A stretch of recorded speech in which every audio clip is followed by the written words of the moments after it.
lights were bright there in the Thomas and Mack, and I'm sitting here right next to one of the lights that might have been brighter than anybody else over this last weekend. And folks, so get ready to get into another great conversation with another fantastic rodeo athlete. But today, our episode is going to be brought to you by Cubit Hay Company. So if you are new to Cubit Hay Company, haven't heard about Cubit Hay Company, fantastic people, a fantastic product that can travel anywhere. You can purchase it whether you're in New York, Southern California, and provide great feed for any and every one of your animal athletes as well. And so make sure to look into Cubit Hay Company, cubit.com. They're just great folks to deal with, and highly recommend checking them out for all of your horses, even some of your cattle needs with Cubit Hay Company. But without further ado, let's get into the guest. Like I said, it's been one of the brightest lights in all of Las Vegas over the last couple nights. Right now, it's number 3 in the world. This is none other than Kincaid Henry. Kincaid, how's it going? My man? Good. How are you? Doing good, man. Thank you so much for being here with me today and just kind of catching up and chatting about your year, your week so far, and getting to fill us in a little bit about tie down. You know, yes, like I said, we're chatting offline and here live on Equus Television. A lot of these viewers, real polo, dressage, hunter jumper, that sort of thing. And yes, sir. And from an equestrian standpoint, and one of the reasons why I was so excited to have you on here today, and we'll kind of get right into it, I guess, is talking about your animal athlete, right? And and Mario's his name. Yes, right? sir. Yep. Yep. So when you're looking at all the different disciplines with inside Western sports, equestrian sports, tie down roping is very specific when it comes to the animal athlete and what they're having to accomplish in ensuring that you have success. So if you could give us a little bit of indication on what makes a successful tie down roping horse, and what about Mario has helped you get to where you are now? Yes, sir. No, I mean, it's so hard to find that horse that fits you. I've looked my entire career for another horse just like Mario that might be a little younger, a little sounder or whatever. But in the calf roping, you have to have a great horse. And, on the equine side, it's hard for a horse. We're on them whenever we throw, but then whenever we step off, we're going to tie the calf. So the horse has to be able to pull, and then he's got to be able to keep the rope tight and stuff like that. So it's very hard to find that horse that fits you. Yep. And then there's a communication barrier going on as well, right? So like on a certain run, whether maybe you got to fight a calf that's fighting it kind of tough or whatnot, but is there, there's a communication barrier too, right? When you're on the other end of that line sometimes and they might need to adjust or whatnot. I mean, that takes a whole nother level of communication and training with that horse, I believe. Oh, for sure. And I think that's the hard part is whenever you leave that horse, the horse is on their own. So the horse has to kind of know what to do, how hard to pull, if he has to. You don't want him to lean forward or come forward the whole time. You want him backing up, but you also don't want him to drag that calf because you're trying to tie the calf. So, there's a reason the horses are so expensive, and I'm just very blessed that I got a good one. Nice. And how long have you been riding him?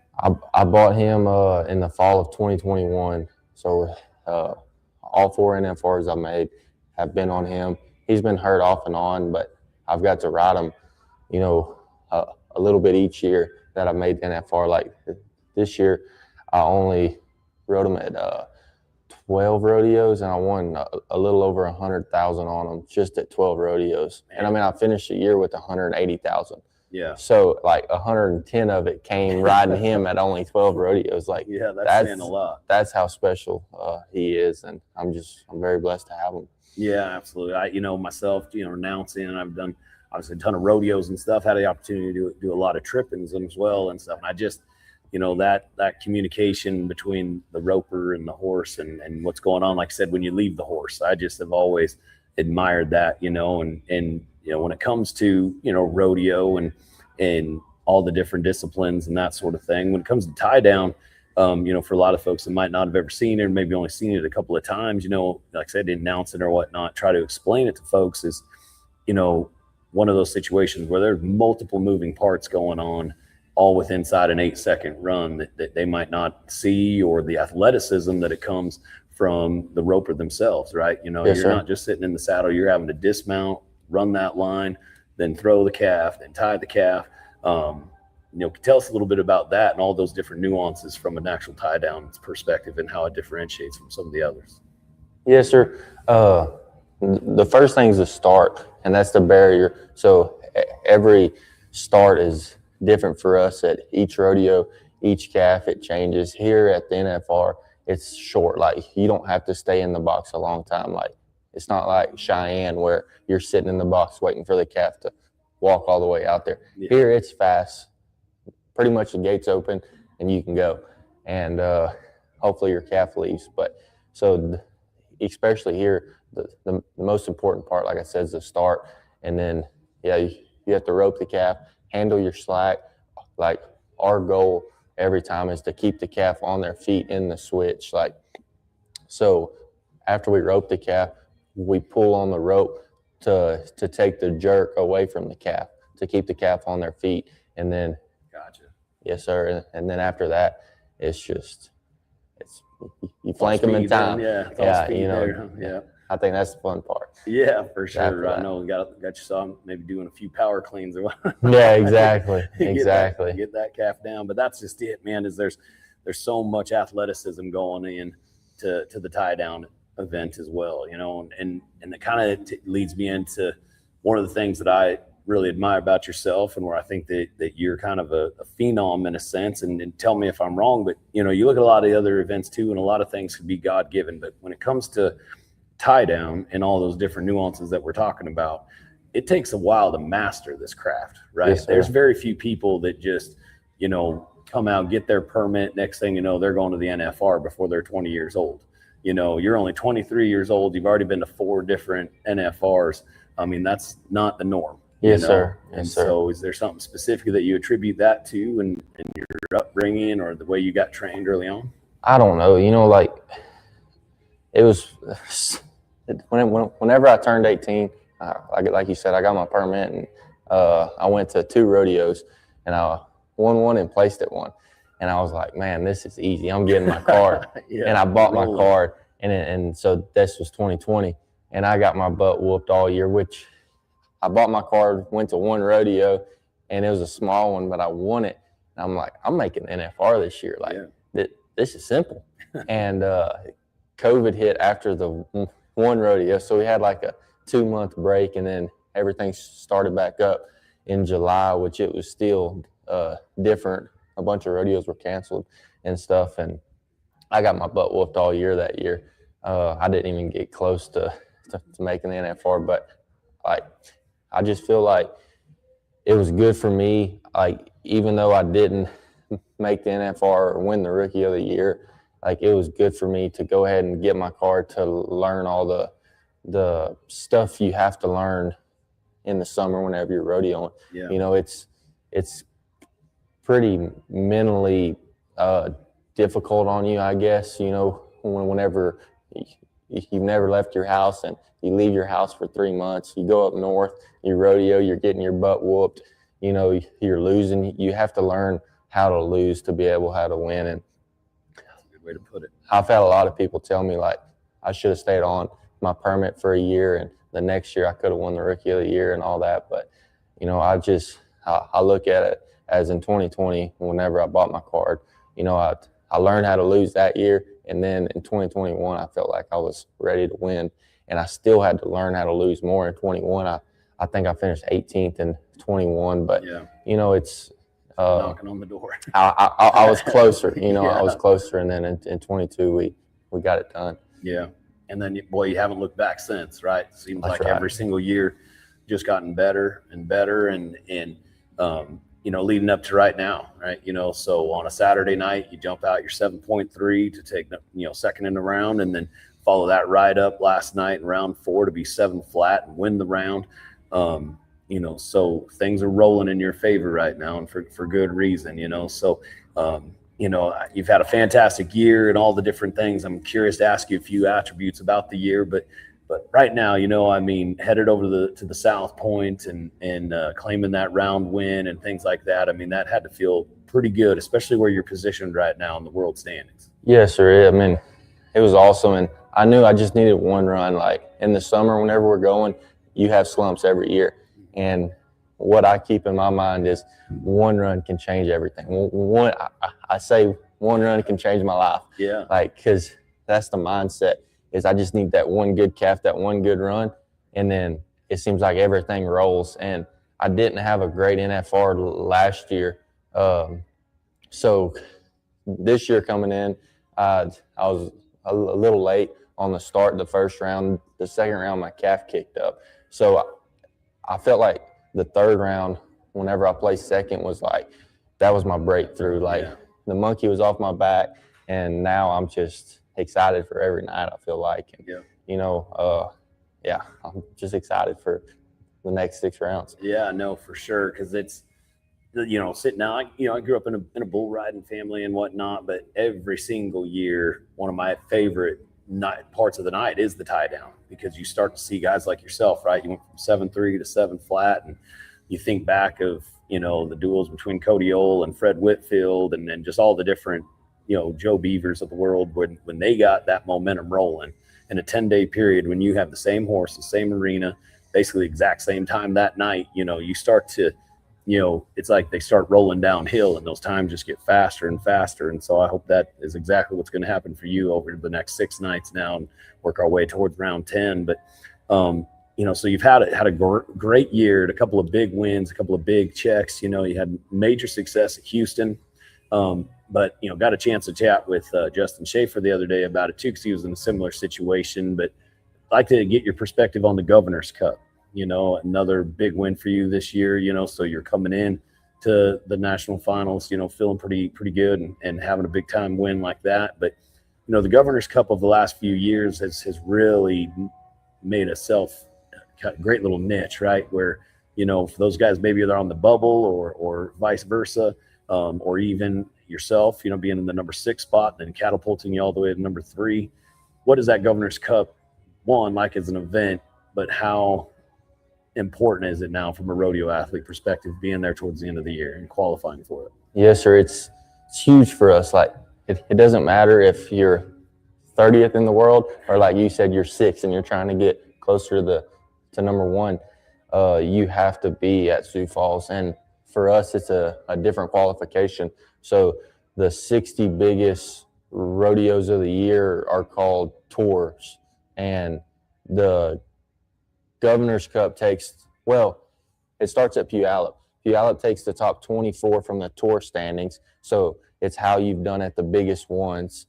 And then from there, they take 4 out of Puyallup, and then the top 8 from the standings to Sioux Falls. So, you know, it just all year you have to make your schedule around the tour events. And I mean, it's awesome for us to get to go compete for that much money. The last weekend of the year, like, it's huge for us. I think this was the 3rd year they've had it. And the first year they had it, I made the Final 4, and I think Shad was 7-1 right in front of me, and I was last out, and I was 7 flat, and the calf kicked up. So I knew this year I wanted to go back and get the win there, and to be able to do that and get the momentum rolling all the way into the fall, it's huge for us. Yeah, it just, you know, I mean, one, now, you know, I kind of understanding that a little bit better too, man. Puyallup's got a heavy load too. You know, it's awfully important to do well there for sure. Yes, sir, for sure. And I'll be honest, I've had heck at Puyallup every year, it seems like, but one of these years it's gonna turn around. I'm gonna do good at Puyallup too, but it seems like I always have heck over there. So I really have to make sure I have enough points to get in Sioux Falls. Yeah, no doubt. So, because, like, you know, it's just really interesting to watch it, and then you put yourself, obviously you're secured and locked in to make it here, but, you know, anybody from, let's say, 14 to 18 or whatever the number is, right? But you know, for those guys, there's a few perspectives where they were inside the top 15, and then they had to sit at home and watch those guys that were breathing down their neck, you know, have that opportunity. And you know, just from a sports perspective, you know, it really can make a big swing, you know, one way or the other for a guy. And so that's why I wanted to make sure and ask. And man, what a great win at a great event like that coming into the NFR, you know. And so looking at the field of tie down ropers now too, from top to bottom, I mean, it is extremely talented. It just seems to get better and better and faster, and Riley and Shad and yourself, I mean, have really set a standard when it comes to the tie down roping. And so, when you look at the success that you've had at a Governor's Cup or Houston and some of the others, winning, you won Greeley, I believe, the year before, and some of these bright big rodeos. But does that competition drive you, and kind of feed off of these bright lights? How do you enjoy the Thomas and Mack? Yeah, it's awesome. Like whenever we was kids, what you said, we got to watch Fred and Cody and Joe and all the way up to Tuff and Smith and all them. Like we grew up watching them do what we're doing now. And I rope, so I came in third, so Shad and Webb are behind me whenever we rope. So every night I know I just have to go at them as hard as I can because I got two of the best dudes in the world behind me, and the last two nights after I roped, I was winning it. But you walk right there and it's like you got Shad and Webb behind you. Yeah. You don't even want to loosen your horse up. But I mean, it's awesome to know, what the competition level is, what the standard is, and I mean, it's cool to get to compete against these guys, and I love it. Like I want Shad and Riley and Haven and Dylan and Blood, everybody. I want them to time as fast as they can time, and I want to go out there and beat them. That's the goal. Yeah, for sure. And that's one of the greatest things about our sport too. Is obviously it's highly competitive, but there's that meme or whatever going around. Those guys, cheering on the back of the buck and shoot. You know what I mean? That's the kind of friends you want to surround yourself with. Yes, sir. And that's one of the greatest things about the sport of rodeo, without question. It might even be at the very top. Yes, that camaraderie and the. When you're going up and down the road, especially roping and dealing, having to haul horses and stuff, and the extra work that you have to put in, but building that rodeo family is really a true statement. Yes, sir. And I mean, I think a part of that is how humbling our sport is. Like, whenever you're here, it's Vegas, you're having fun, you're roping, whatever. But we rodeo all winter, but then, like I said, whenever we leave home and probably the last week of May, the first week of June, we're gone for 4 months. Like you're gonna have droughts, you're gonna have times where you're not winning, and this is the most humbling sport ever. So you have to have those people around you to help you, and it seems like everybody helps each other, and it's just I love it. I love the sport we're in, and I love where it's going.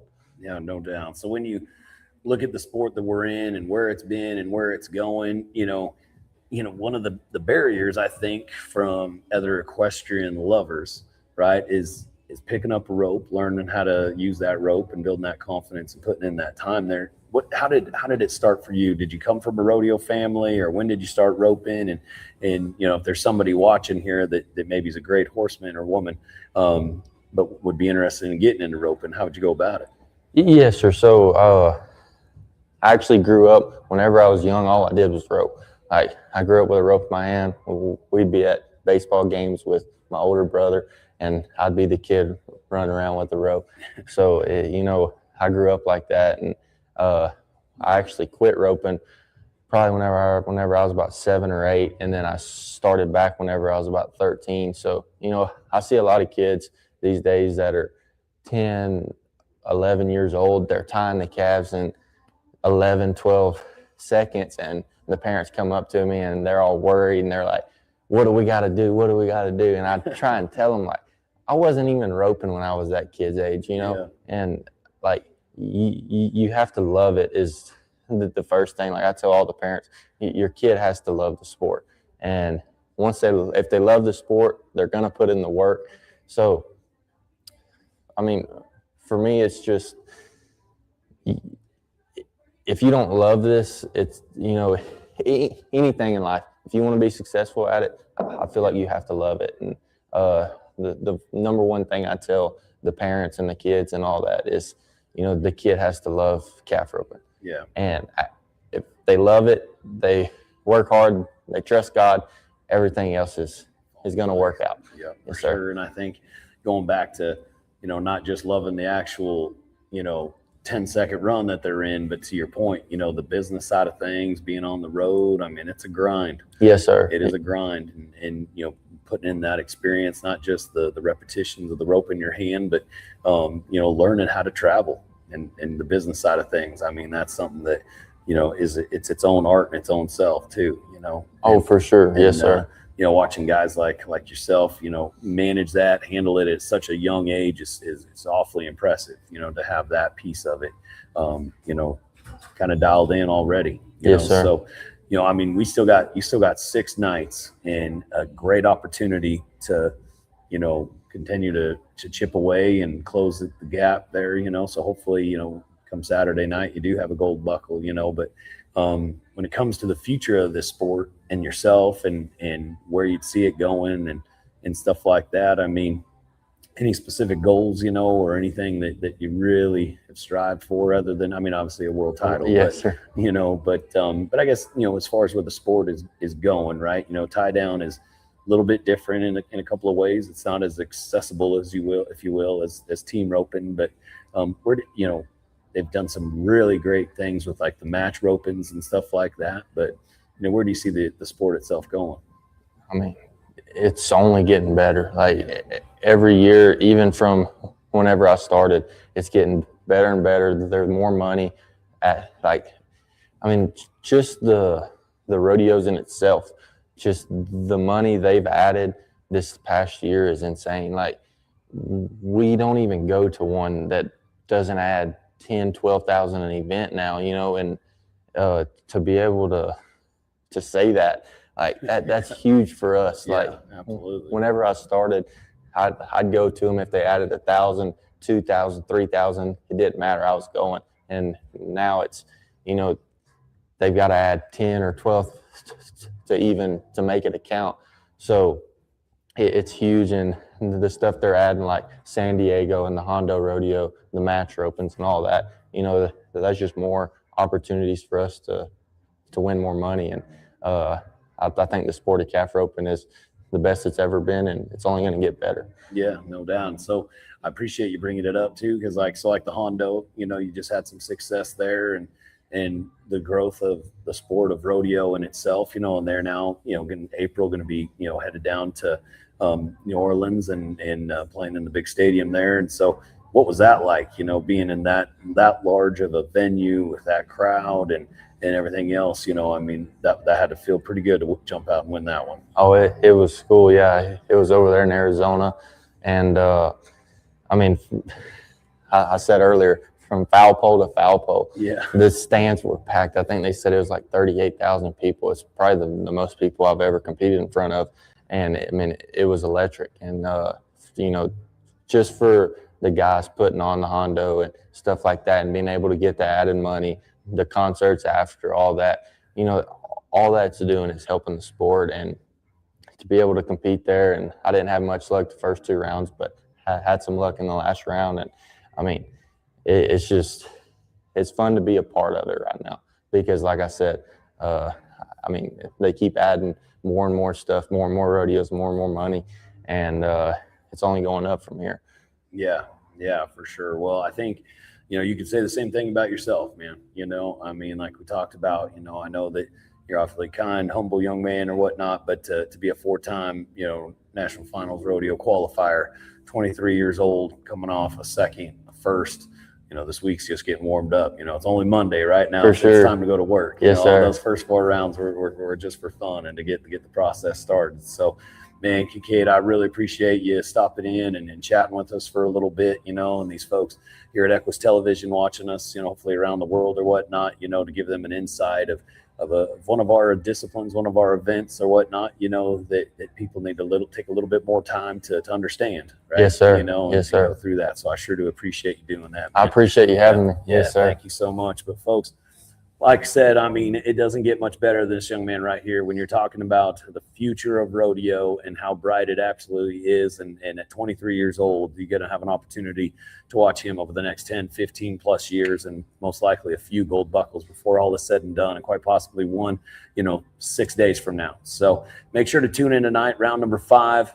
Kincaid coming off of a round 4 win at 7 flat. It's time to get sub 7, right? We talked about getting those 6-second mark, and we'll be looking really good. But thank you all so much again for joining the Woodshed with Cody Wood on the Equus Radio Network. Thank you once again to Cubit Hay Company for bringing you today's episode. And folks, y'all have a great Monday. Let's fire it up. It's round 5 of the Wrangler National Finals.